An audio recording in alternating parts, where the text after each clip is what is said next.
Welcome to today's episode. I'm so glad to be coming to you today with an episode about perfectionism. Definitely something we all deal with, wanting to have everything go smooth, no tech issues, no typos, the images are on point, everything comes out as perfectly as it can. But that's just not reality. And a lot of times, perfectionism holds us back from doing the things that we're meant to do and for letting our greatness shine. So today, I'm so excited to have Trish Wilkinson here with me to share how she's fought perfectionism as she's grown her career. Trish is the co-author of Brain Stages: How to Raise Smart, Confident Kids and Have Fun Doing It for K through 5. And while her focus is on kids, the lessons that she's learned in growing her own business have translated into what it's like to be a mom, what it's like to be an entrepreneur, what it's like to be an author, all the things. So I hope that you find some helpful tidbits in helping you combat the perfectionism in your business so that you can move forward with everything that you should and get the dang thing done. It doesn't have to be perfect. People don't even want to see perfect. So let your light shine and get out there. And I hope you enjoy this episode. But before we get into it, this episode is brought to you by our First Click Community private Facebook group. Look, what better way to fight perfection than to have a group of like-minded business owners going through the same struggles you are and working through them and helping support each other in our wins, big and small. So I hope you'll join me there. You can find the link in the show notes to this episode at thefirstclick.net/16. Let's get into it. You're listening to the Digital Marketing Therapy Podcast. I'm your host, Sammy Bedell-Mulhern, and each week I bring you tips from myself and other experts, as well as hot seats with small business owners and entrepreneurs to demystify digital marketing and get you on your way to generating more leads and growing your business. Hey guys, welcome to this episode of the Digital Marketing Therapy Podcast. I have another podcast with my daughter called Conversations with My Daughter. She's 10, and you may have listened to it, you may not. But we recently did a 2-part series with the wonderful Trish Wilkinson. And during that, we just had great conversation about anxiety and kind of, struggles and stress that we all deal with on a regular basis. And I thought it would be great to bring her on today to talk a little bit about some different topics like anxiety, but also imposter syndrome and things that you guys might be struggling with in general as you start to grow your businesses. So with that, I would like to welcome Trish. Hi, thanks for having me. I'm excited to be here. Yeah, so Trish, the book you wrote, Brain Stages, is geared towards kind of the K through 5 audience. But do you think that anxiety issues and struggles with perfectionism and all of that kind of continue on through adulthood and into business growth? Absolutely. I actually think where children develop perfectionism is when they're little, and then they just continue. And sometimes if we don't deal with them, they get worse. My husband is always telling me, because I have this issue, my husband is always telling me, remember, Trish, perfection is the enemy of the good. You can keep trying for perfection and then nothing will get done.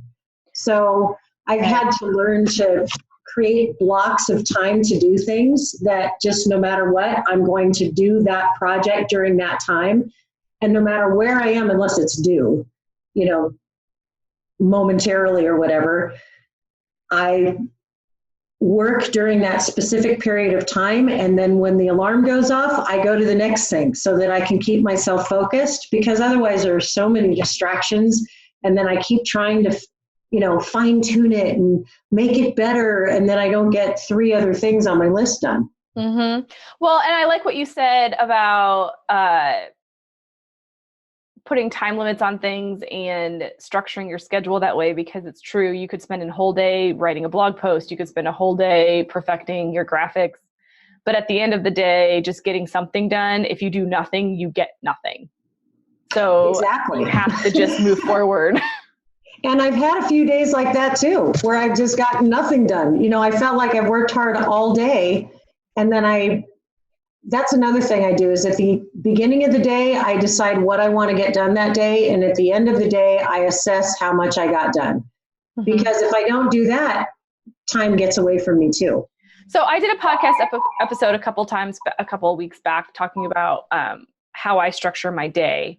But how did you kind of come up with the activities and the way to structure your schedule that worked for you to be the most productive? I actually talked to a friend of mine who is very productive. She's a commercial real estate broker. And she came up with this focus planner that is done by Michael Hyatt. Mm-hmm. And truthfully, I've been a little irritated with their organization because they don't, once you buy the program, they don't filter out their lists as far as email. So they send you things. It's confusing. But I really like the planner because the planner helps me set up specific blocks of time to do things and to set up goals at the beginning of the week. What are your 3 most important things you want to get done that week? Mm-hmm. And what are your 3 most important things you want to get done that day? And then you can list other things below that are just like quick errands. Call so-and-so, do this, do that kind of stuff. But I don't know about other people. I do much better when I have a structure. So it doesn't have to be that structure, but just to have some kind of, okay, this is what I want to get done this week. These are the things I want to get done today. And this is kind of the time blocks that I'm going to do them. Because if I don't have that kind of structure, I don't get nearly as much done. I mean, that's just the bottom line. Oh, no, I agree. Weeks that I don't actually build out my paper planner, I find that I get distracted by things that don't actually push the needle, as opposed to when I really focus and put down my things that are really going to drive my business forward. It helps me totally get things done. So. Yep.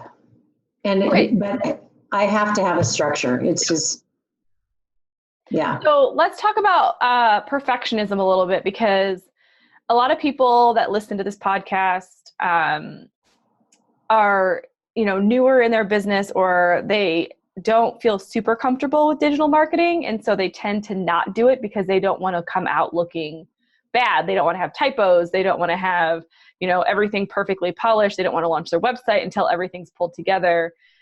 So do you have any tips to share with people about how to combat perfectionism? I've been working on that my entire life. Haven't we all? And what I've just realized is if I wait for everything to be perfect, then things just don't happen. I mean, like you and I have worked on my website, and I just realized one of the buttons doesn't work the other day, that it's still, but had I been so worried about that, that we didn't catch, but it's going to be a quick fix. It's no big deal. And I could either be all upset about that and go, oh, this, or I could just say, oh, this needs to be fixed. You know what I mean?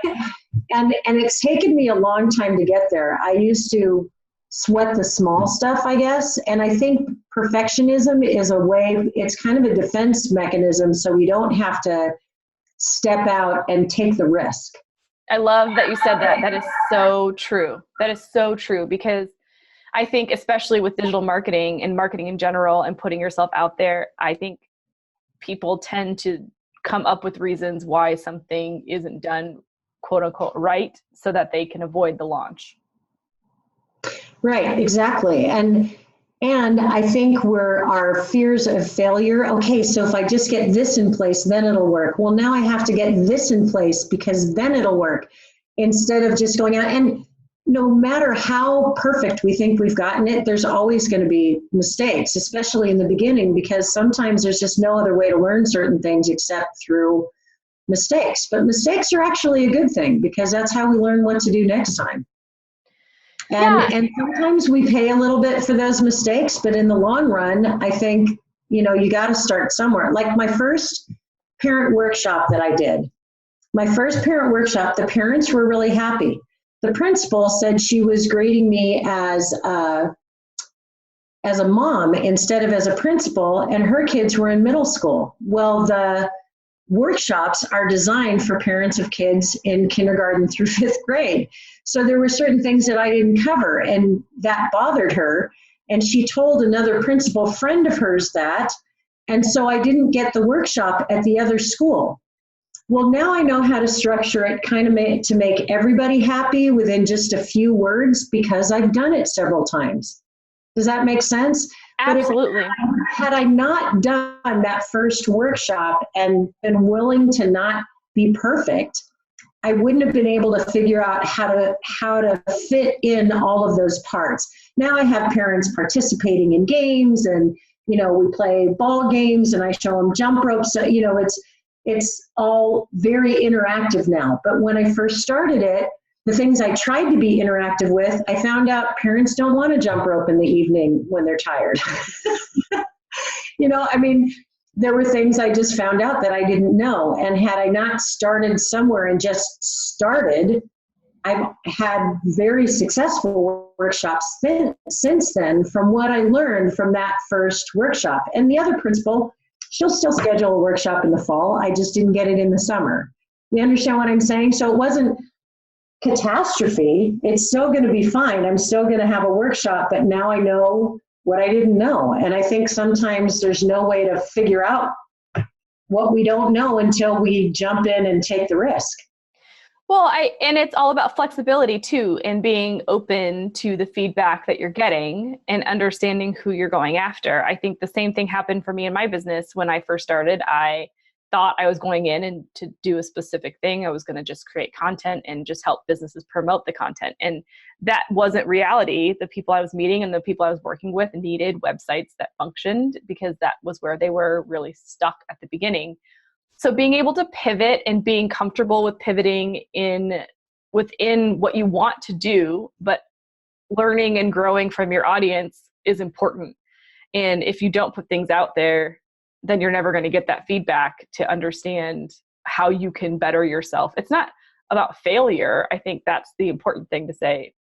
It's about learning and growing and continuing to build something that is kind of almost a living, moving object.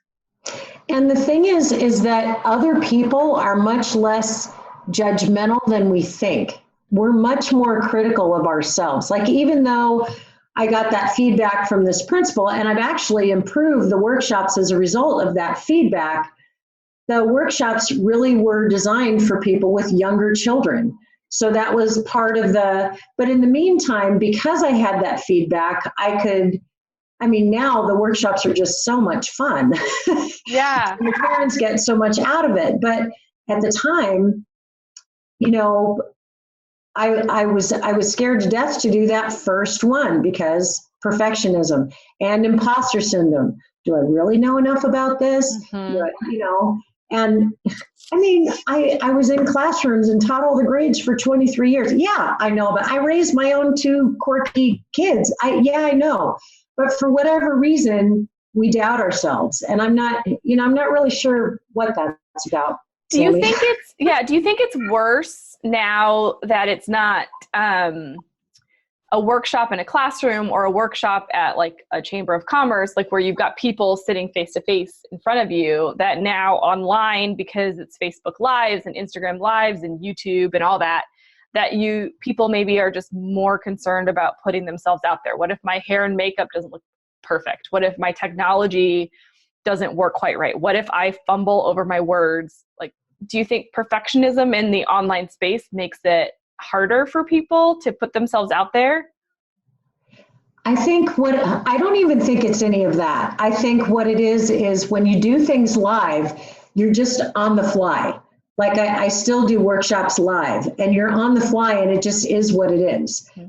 But when you can look at a video of yourself later and you can be hypercritical about every movement that you make, or your hair out of place, or for a few seconds your clothes look weird, or you know what I'm saying? Yeah. Things that other people don't even notice while the workshop is going on or while the e-course is going on, you notice because it's you.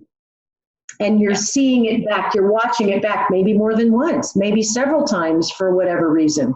Then you're going to catch other things. And granted, that's good to do because you'll improve your performance for the next one. So you'll learn from it. But I think a lot of the online stuff, what makes it more difficult is because a lot of times we play it back and we can see it. And we can be hypercritical. It's true. I often just don't watch myself back because it's just, what's the point? It's out there, it's done. I did my best job.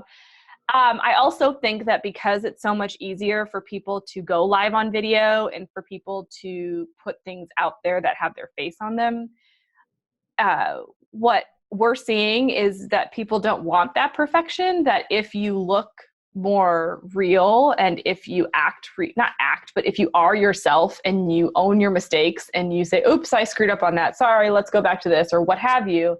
People tend to actually connect with that a little bit more. Not to say you want to be completely sloppy, but the days of these hyper polished, overproduced videos, when you're trying to teach people or sell your product, I feel like that's not as important anymore.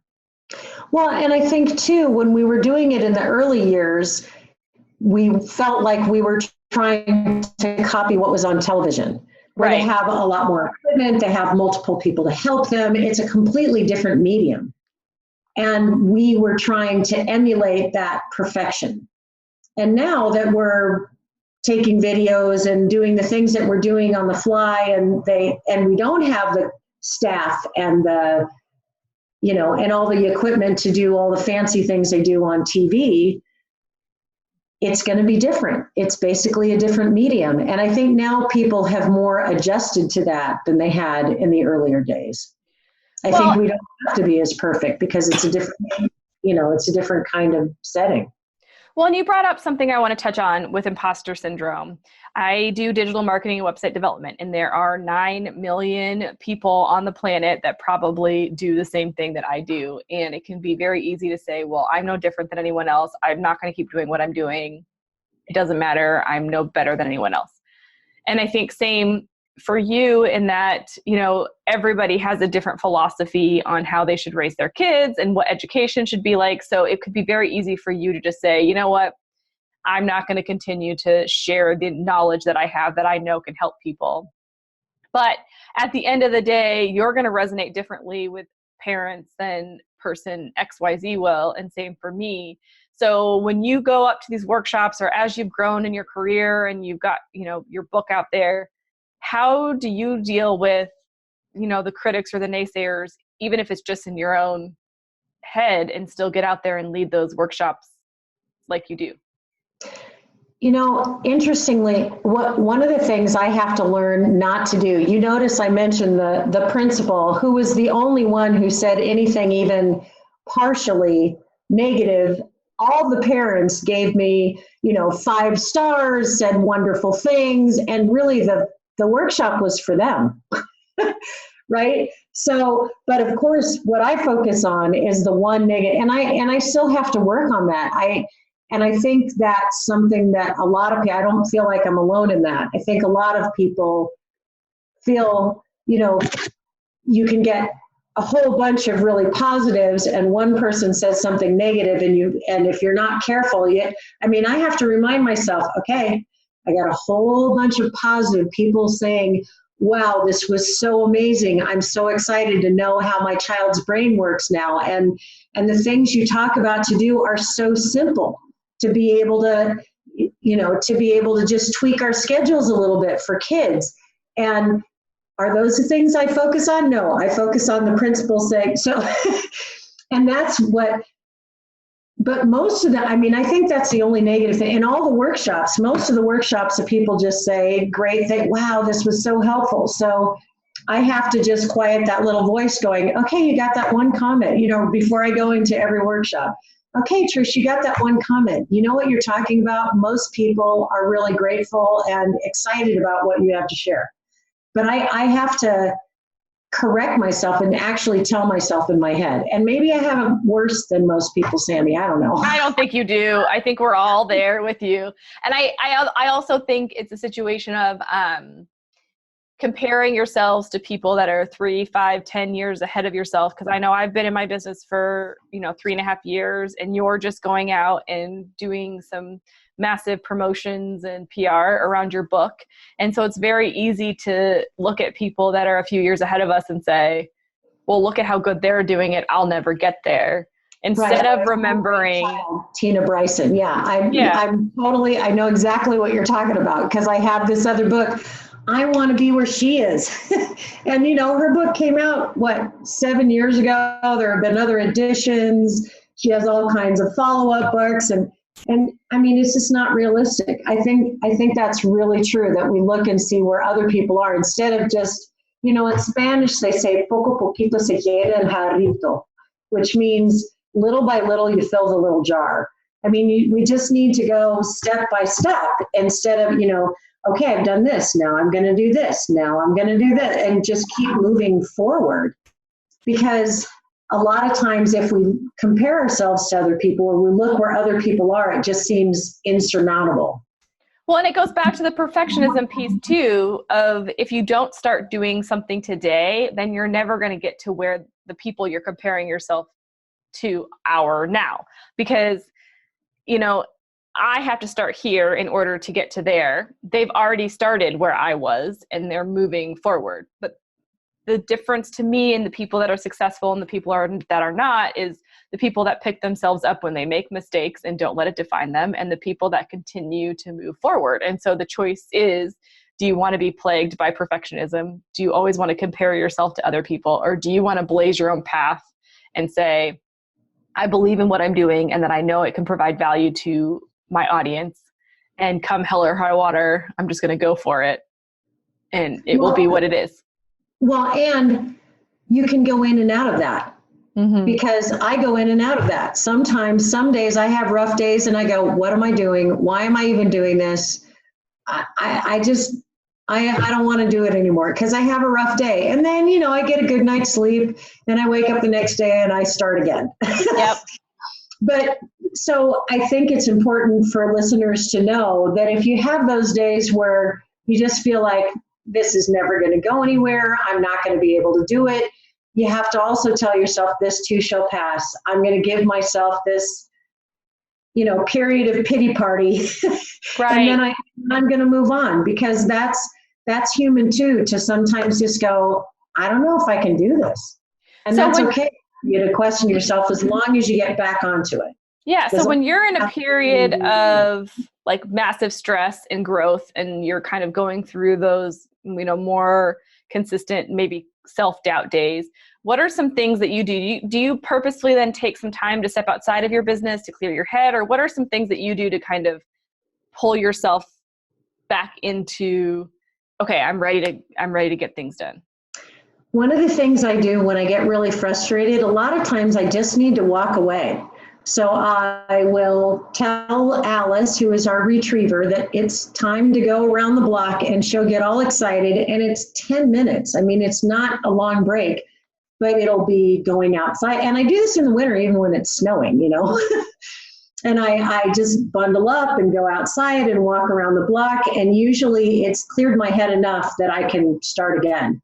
Another thing I do when I'm having a bad day is I will take my computer from my office to another part of the house, because I need a change of scenery. Sometimes it helps to sit in a taller chair. Like I have a stand-up desk, I'm standing now. So I sit and stand, but I have to change positions because I'm more productive if I don't stay in the same position all day. No, that makes sense. But I think equally as important then, when you're having a great day or you have some small wins or big wins, what do you do? Do you take time to celebrate those as well? Oh, definitely. But if I'm on a roll, I'm not going to stop because I'm on a roll. You know what I'm saying? Like if I'm having a really good day and something major just came together, it gives me energy to get something else done and something else done. And then by the end of the day, I'll celebrate with my husband or something. Well, depending on the season, we'll get on a bike ride and, take the dog on the trails, or, there's usually some kind of reward, fun thing to do. But I don't necessarily do that right after a win, because if I get a win, I usually feel like, well, if there's that win, maybe there's another one right around the corner. Yeah. That's awesome. So I think you've given a lot. I think it's important for people to just hear other successful people that go through the same struggles. Because I think whether you're in day 1 of your business, year 3, year 20, I think it's important to understand we all struggle with all of these things. And that just because you hit your quote unquote success doesn't mean that you're actually ever going to lose, whatever it is that is real for you with your anxiety or perfectionism or imposter syndrome. There's always going to be somebody out there that's doing bigger, better things than you that you aspire to be. So I guess I just think it's important to continue to have these conversations as a community and as business owners, and understand that it's okay, and that failure is not failure. Failure is testing, and it's getting to know kind of what works for your audience. Are there any other kind of little tips and tricks or things that you've learned that work for you along the way that you want to share with listeners? I just wanted to mention again, comparing is dangerous. Us comparing, it's one thing to look at someone else we admire and to see if we can take steps to and learn from them. But I think it's dangerous for us to compare ourselves to other people ever. And I don't mean just in business. I mean, as a mom, as whatever you do. If, like, I'm a runner, I don't compare myself to other runners, because if I did that, there are plenty of other runners who are better runners than I am. And if I were to do that, it would take the fun out of it.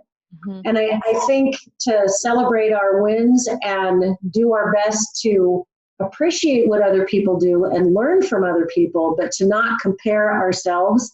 And when we start doing that, because it's inevitable, to remind ourselves in our head, okay, I told myself I wasn't going to do that. I mean, I have to do that a lot. Not with that, but with other things. Okay, Trish, perfect is the enemy of the good. This is really good right now. We're going to push send. Push publish. I mean, I give myself little reminders all the time. So that's another thing I would leave people with. Don't compare yourself to other people. And when you start sneaking in and doing it anyway, remind yourself to stop it and to push publish when you feel like you've done your best. And it doesn't have to be perfect. Humans aren't perfect anyway. We're not nice to to perfect people. I mean, think about it. Yeah, no, it's so true. And I love that you say that. And I think it's important for me as a mom to also try to emulate that in my business as my daughter gets more involved in what I'm doing, so that it also leads that example to her to say, we're not just telling you don't need to be perfect. We are also, pushing things out and learning and growing and experiencing wins and experiencing, not the success we wanted and all of that, and that it's okay. We pick ourselves up and keep moving forward. And so I think all of that is just great in general to keep in mind to help younger generations understand the same token. And to know that it's not the end of the world if you make a mistake. Yeah. The mistakes are actually good things. It's how we learn. Yep. And it's just part of the human condition. So if you're not willing to make a mistake, then you're not willing to grow, because a lot of times a prerequisite to grow are mistakes. Mm-hmm. So, and I think when our kids can see us moving forward and doing things and, oh man, I messed that up. Now I have to fix it by doing this and this. I think that's such a great example for them, because I mean, that kind of stuff is inevitable. Well, I know your book doesn't relate directly to the business world, but so many people that listen are moms and parents. And so if people want to learn more about your Brain Stages book and kind of how you help kids with a lot of the same things that we deal with in adult life, how can they find out more information about you? They can go to thebrainstages.com. So, and you can learn about my workshops. I'm giving workshops at schools and even paying my travel expenses for free with the order of 10 books or more. And you can get discounts from the publisher. But really, if they just go to thebrainstages.com, that's probably the best place to find me. Or if they want to email me directly, it's just trish@thebrainstages.com. Well, thank you so much. And we will link up all of these resources in the show notes that you can find at thefirstclick.net/podcast. Trish, I thank you so much for coming on to this episode with us and having this real conversation about things that I know everybody deals with in some way, shape, or form. Well, thanks for having me. It's actually been good to talk about it. I remind myself some of these things. Right? It's so true. Well, thank you so much. And we will connect with you soon. Okay. Have a good day. I just want to give a huge thank you again to Trish for joining me on this episode. I can't thank her enough for being so open and sharing what she's experienced when it comes to perfectionism and anxiety. And I hope that you took some amazing tidbits away. I know I definitely did. If you're enjoying this podcast, I'd really appreciate it if you would subscribe wherever you listen so that you don't miss out on an episode. And I look forward to coming to you next week and talking to you about all things digital marketing. And if you have an idea or a topic for a future episode, send them my way. You can leave them in the comments below this episode or email us at hello@h&emarketingsolutions.com. See you next week.